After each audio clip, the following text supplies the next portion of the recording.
Good morning. കഴിഞ്ഞ ദിവസം ലൂക്കോസിൻ്റെ സുവിശേഷം 9-ാം അധ്യായം 1-ാം വാക്യം. Then he called his 12 disciples together and gave them power and authority over all devils and to cure diseases. അവൻ 12 അടുക്കൽ വിളിച്ചു, സകല ഭൂതങ്ങളുടെ മേലും വ്യാധികളെ സൗഖ്യമാക്കുവാനും അവർക്ക് ശക്തിയും അധികാരവും കൊടുത്തു.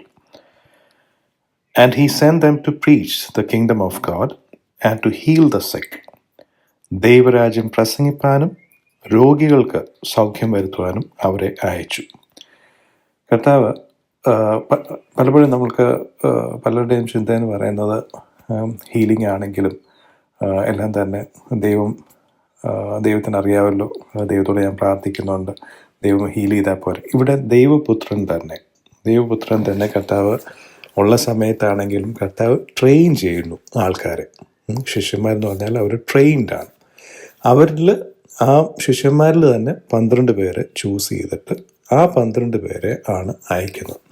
അപ്പം അവരെ അയക്കുമ്പോൾ പറയുന്നൊരു കാര്യം എന്ന് പറഞ്ഞാൽ ഇസ്രായേലിലെ കാണാതെ പോയ ആടുകളുടെ അടുത്ത് മാത്രം പോവുക. അതായത് ലോസ്റ്റ് ആയിട്ടുള്ള ആൾക്കാർ. ഈ ലോസ്റ്റ് ആയിട്ടുള്ള ആൾക്കാരുടെ അടുത്ത് പോകുമ്പോഴത്തേക്ക് അവിടെ ദൈവരാജ്യം പ്രസംഗിക്കുക. ദൈവത്തിൻ്റെ രാജ്യം, അതിൻ്റെ ദൈവത്തിൻ്റെ സുവിശേഷം പ്രസംഗിക്കുക. അത് അവർക്ക് ശരിക്കും അവരെ റിസീവ് ചെയ്യുമ്പോഴത്തേക്ക്, അതായത് റിസീവ് ചെയ്യുന്നതിന് മുമ്പ് അവർ ലോസ്റ്റ് ആണ്. ഈ ലോസ്റ്റ് ആകുന്ന സമയത്ത് അവിടെ ഡീമോണിക്കായിട്ടുള്ള ഡെവിൾസിൻ്റെ പ്രസൻസും അവിടെ രോഗങ്ങളും കാര്യങ്ങളും എല്ലാം ഉണ്ട്. അവർ ലോസ്റ്റാണ്. അവർ ദൈവരാജ്യമായിട്ട് ബന്ധമില്ല. അപ്പം അവിടെ അവർക്ക് അത് റിസീവ് ചെയ്യാൻ ദൈവത്തിൻ്റെ വലിയ കൃപയിലും കരുണയിലും അത് റിസീവ് ചെയ്യാൻ ദൈവം അവസരം കൊടുക്കുന്നു. മാനസാന്തരപ്പെടാൻ പറയുന്നു.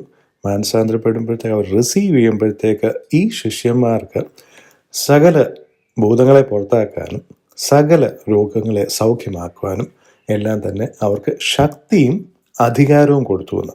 ഈ ശക്തി എന്ന് പറയുമ്പോൾ തന്നെ ഒരു സൈന്യത്തിൻ്റെ ശക്തിയുടെ കാര്യമായി പറയുന്നത്. ഡൈനാമിക്സ് പവർ എന്ന് പറയാം, ഭയങ്കര സൂപ്പർ ഹ്യൂമൻ പവറിൻ്റെ കാര്യമാണ് പറയാം. എഗെയിൻ അത് ട്രെയിൻ ചെയ്ത ഡിസൈപ്പിൾസിൻ്റെ കാര്യമാണ് പറയാം. എഗെയിൻ ദൈവം ഡയറക്റ്റ്ലി ഹീൽ ചെയ്യുവാണെങ്കിൽ എന്തിനാണ് ഇവരെയൊക്കെ ട്രെയിൻ ചെയ്യേണ്ട കാര്യം എന്നാ? ഇവരുടെ ഫിസിക്കൽ പ്രസൻസ് എന്തിനാ? അതിൻ്റെ ആവശ്യം എന്നാ? പലപ്പോഴും ഈ കാര്യങ്ങളെല്ലാം തന്നെ ആൾക്കാർ അറിയാതെ പോകുന്നുണ്ട്. എങ്ങനെ സൗഖ്യം റിസീവ് ചെയ്യണമെന്നുള്ളതും അതിന് മുമ്പാണെങ്കിലും ഇതുപോലെ ഡിമോണിക്കായിട്ടുള്ള ഇൻഫ്ലുവൻസും ഡിമോണിക്കായിട്ടുള്ള പ്രസൻസും കാരണം അവർക്ക് ഫിസിക്കലിയും മെൻ്റലിയും ഇങ്ങനെയുള്ള കാര്യങ്ങളെല്ലാം തന്നെ അവർക്ക് പ്രോബ്ലംസ് ഉണ്ടാകുന്നു. ഇതൊന്നും അവർ പലപ്പോഴും ഇതിങ്ങനെ കണക്ട് ചെയ്യാറില്ല. ഫിനാൻഷ്യലായിട്ടുള്ള പോവർട്ടിയും ഇതെല്ലാം തന്നെ ആ ദൈവരാജ്യത്തിൽ നിന്ന് അവർ മാറി നടക്കുന്നു. അവർക്ക് അവിടെയായിട്ട് ആ കണക്ഷൻ കട്ട് ഓഫായിട്ട് നിൽക്കുക. അപ്പം ഇവിടെ അത്രയും മിസറബിളായിട്ടുള്ള സിറ്റുവേഷനിൽ പോലും അവരത് അതുപോലെ ഏത് രോഗം ആയിക്കോട്ടെ സകല രോഗങ്ങളെ സൗഖ്യമാക്കാനാണ് പറഞ്ഞത്. സകല ഡീമോണിക്കായിട്ടുള്ള പവേഴ്സിനെ എല്ലാം തന്നെ ഓവർകം ചെയ്യാനും അവരെ പുറത്താക്കാനും എല്ലാം ഇവർക്ക് ശക്തിയും അധികാരവും എഗെയിൻ അവർ ഓതറൈസ്ഡാണ്. അവർക്ക് അതോറിറ്റി കൊടുക്കുന്നത്. ട്രെയിൻ ചെയ്ത് കഴിഞ്ഞിട്ട് അവരെ ഓതറൈസ് ചെയ്യുന്നു. ഈ ആൾക്കാർക്കാണ് കർത്താവിൻ്റെ നാമത്തിൽ അങ്ങനെ ഭൂതങ്ങളെ പുറത്താക്കാനായിട്ടും ഒക്കെ യേശു ആ ടൈമിൽ അധികാരം കൊടുക്കുന്നത്. ഓക്കെ, അഗെയിൻ ദൈവം ഡയറക്റ്റ്ലി അത് ചെയ്യുവാണെങ്കിൽ ഇവരുടെ ആവശ്യം എന്നാ?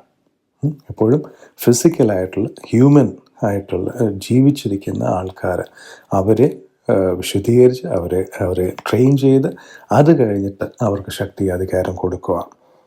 അങ്ങനെയുള്ളവർ ഓർക്കണം, ആ ടൈമിൽ എന്ന് പറയുന്നത് ഇവരാരും തന്നെ ഒരു സെമിനാരിയിൽ പഠിച്ചതോ അല്ലെ പരീക്ഷന്മാരെ പഠിപ്പിച്ചോ ഇങ്ങനെയുള്ള ആൾക്കാരൊന്നുമല്ല. ശാസ്ത്രീയമായിട്ട് സ്ക്രൈബ്സ് എന്ന് പറയുന്ന ഈ ബൈബിളാണെങ്കിലും അതിൻ്റെ കോപ്പിയൊക്കെ എഴുതി അങ്ങനെ ചെയ്യുന്ന ആൾക്കാർ, അവരെ ആരെയും തന്നെ കർത്താവ് തിരഞ്ഞെടുക്കുന്നില്ല.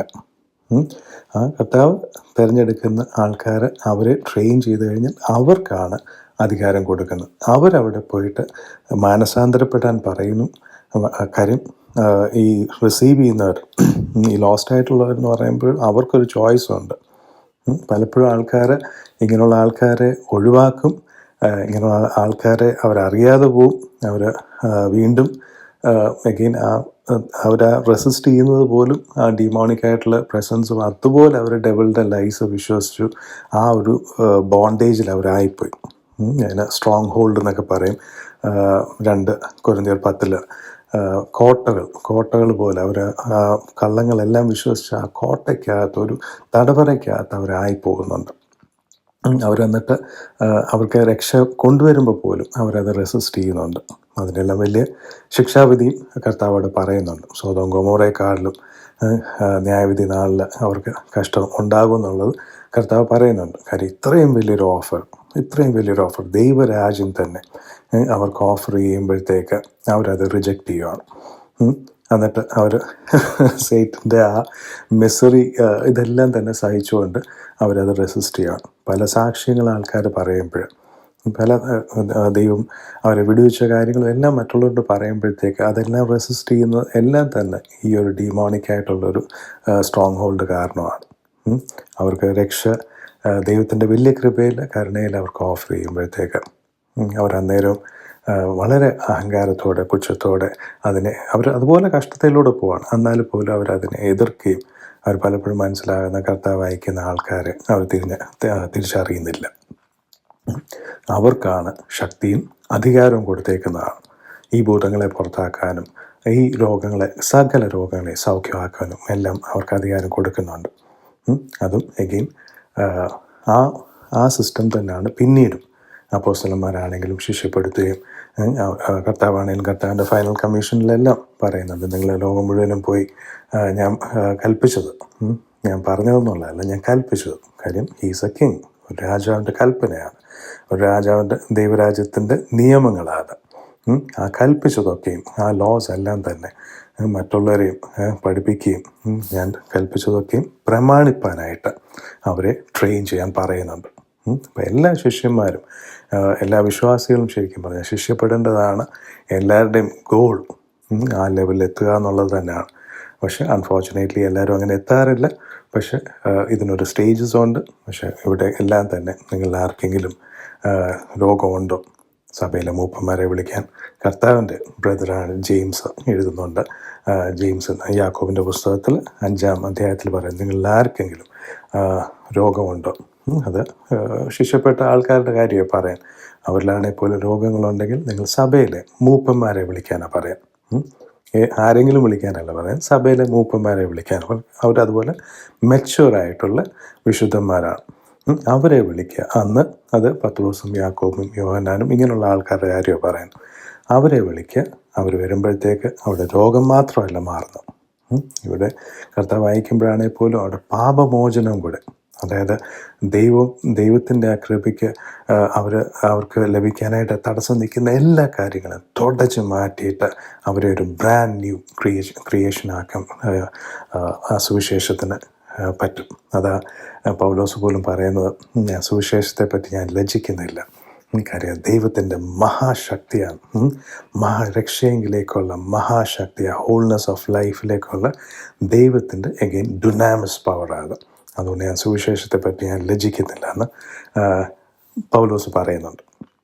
അപ്പം അഗെയിൻ ഞാൻ പറഞ്ഞു വന്നതെന്ന് പറഞ്ഞാൽ ഇങ്ങനെയുള്ള പല കാര്യങ്ങളും നമ്മൾ അറിയാതെ പോകുന്നതുകൊണ്ട് പലപ്പോഴും ഡെവിളുടെ ലൈസ് ബിലീവ് ചെയ്തിട്ട് അവിടെ വിടുതലുണ്ടായിട്ട് പോലും അവിടെ ആ ഒരു പോയിന്റിൽ എന്തൊക്കെ ഡെവിലിഷ് ആയിട്ടുള്ള പ്രസൻസ് ഉണ്ടോ, എന്തൊക്കെ അൺഫോർഗിവ്നെസ് കാരണമുള്ള കാര്യങ്ങളുണ്ടോ, ഇതെല്ലാം തന്നെ അവിടെ മാറുക ചെയ്യും. ഇപ്പം യാക്കോബിൻ്റെ പുസ്തകത്തിൽ അവിടെ മൂപ്പന്മാരെ വിളിക്കാൻ പറയുമ്പോഴത്തേക്കാണെങ്കിൽ പോലും അവർ വരുമ്പോഴത്തേക്ക് രോഗികളായിട്ടുള്ളവരുടെ കാര്യം പറഞ്ഞു. അവർ രോഗികളായിട്ടുള്ളവർ വിളിക്കുമ്പോഴത്തേക്ക് അവിടെ രോഗം മാത്രമല്ല, അവർ പാപങ്ങൾ ചെയ്തിട്ടുണ്ടെങ്കിൽ അതിനും പാപമോചനമുണ്ട്. അപ്പം അവിടെ അവരൊരു ബ്ലെസ്ഡ് ആയിട്ടുള്ള ഒരു കേഴ്സ്ഡ് സ്റ്റേറ്റിൽ നിന്ന് ഒരു ബ്ലെസ്ഡ് സ്റ്റേറ്റിലോട്ട് പോകും. അത് ദൈവത്തിൻ്റെ വലിയ കരുണയിലും കൃപയിലും അവർക്ക് ജീവിച്ചിരിക്കുമ്പോൾ അവർക്ക് ഓഫർ ചെയ്യുന്നൊരു കാര്യം. എന്തോ ഒരു ഫൂളിഷ്നെസ്, അത് മനസ്സിലാക്കാതെ പോകുന്ന എന്തോ ഒരു മണ്ടത്തരോ, അത് ലഭിക്കാതെ ഇത്രയും വലിയ ഓഫർ ദൈവം തന്നെ അത് ഓഫർ ചെയ്യുമ്പോഴത്തേക്ക് അത് ലഭിക്കാതെ പോകുന്ന ഈ ആയുസ്സിൽ എന്തോ ഒരു മണ്ടത്തരമായിരിക്കും അതങ്ങനെ കാണിക്കുന്നു. അപ്പോൾ ഇത് നമ്മൾ അറിഞ്ഞുകൊണ്ടിരിക്കുക എന്നുള്ളത് മാത്രമല്ല, ഇത് ഈ ദിവസങ്ങളിലെല്ലാം പള്ളികളിലൊക്കെ പോകുന്നു, ആൾക്കാർ പോകുന്നു, വെള്ളിയാഴ്ചയിലും ഞായറാഴ്ചയിലും എല്ലാം പള്ളിയിലൊക്കെ പോകുന്നു. അപ്പോൾ അവിടെയൊക്കെ പോകുമ്പോൾ മറ്റുള്ളവരോട് നമ്മൾ സാക്ഷ്യം പറയുമ്പോഴത്തേക്ക് അത്രയും നാൾ സൈറ്റൻ്റെ ആ ലൈസ് വിശ്വസിച്ചുകൊണ്ടിരിക്കുന്ന ആൾക്കാർ അവർ ദൈവത്തിൻ്റെ ഈ വചനം അറിയുമ്പോൾ, സത്യം അറിയുമ്പോൾ അത് അവരെ സ്വതന്ത്രരാക്കും. ആ സൈറ്റൻ്റെ ആ ഒരു ഹോൾഡിൽ നിന്ന്, ആ ഡിസീസും അൺഫോർഗിവ്നെസ്സും പിന്നെ അൺക്ലീൻ സ്പിരിറ്റ്സ്, ആ ഡിമോണിക് പവേഴ്സിൻ്റെ ഒക്കെ ഹോൾഡിൽ നിന്ന് അവരെ വിടുതൽ അവർ റിസീവ് ചെയ്യുന്നുണ്ടെങ്കിൽ അവർക്ക് അവിടെ വിടുതലുണ്ടാകും. കർത്താവ് ശിഷ്യന്മാരെ അയക്കുമ്പോഴാണെങ്കിൽ പോലും അവരുടെ കയ്യിൽ ഒന്നും കൊണ്ടുപോകണമെന്ന് പറയുന്നുണ്ട്. കാര്യം എന്തുകൊണ്ടാണ്? അതുപോലെ വിലയേറിയ മുത്തുകളുകൊണ്ടാണ് അവർ പോകുന്നത്. വിലയേറിയ പേൾസ്, ഹോളി പേൾസ് കൊണ്ടാണ് പോകുന്നത്. എന്തുമാത്രം ശക്തിയും കൊണ്ടാണ്, ഒരു സൈന്യത്തിൻ്റെ ശക്തി. 2 പേരായിട്ട് പോകുമ്പോഴാണെങ്കിൽ പോലും ഒരു സൈന്യത്തിൻ്റെ ശക്തി അവർക്കുണ്ട്. അവർക്ക് സകല ദുരാത്മാക്കളെ പുറത്താക്കാനും സകല രോഗങ്ങളെ സൗഖ്യമാകാനും. ഒന്ന് ആലോചിച്ച് നോക്കി, എന്തെല്ലാം രോഗങ്ങളിലായിട്ട് ആൾക്കാർ കഷ്ടപ്പെടുകയും ഒക്കെ ചെയ്യുമ്പോഴത്തേക്ക് അതെല്ലാം എത്ര കാശുണ്ടെങ്കിലും ചിലപ്പം അത് സോൾവ് ചെയ്യാൻ പറ്റാതെ വരുമ്പോഴത്തേക്ക് ഇവിടെ അവരുടെ ഒന്നും കൊണ്ടുപോകണ്ട, അവരൊക്കെ ആ ശക്തി അധികാരം കൊടുത്ത് വിടുമ്പോഴത്തേക്ക് എന്തുമാത്രം വലിയ ഒരു വിലയിടാൻ പറ്റാത്ത രീതിയിലുള്ള ട്രഷേഴ്സുമായിട്ട് അവർ വരുന്നത്. ഇത് സ്വീകരിക്കാനായിട്ട് ആൾക്കാരെ ഇടവരട്ടെ. ഒത്തിരി അനുഗ്രഹങ്ങളുണ്ടാകട്ടെ. Thank you.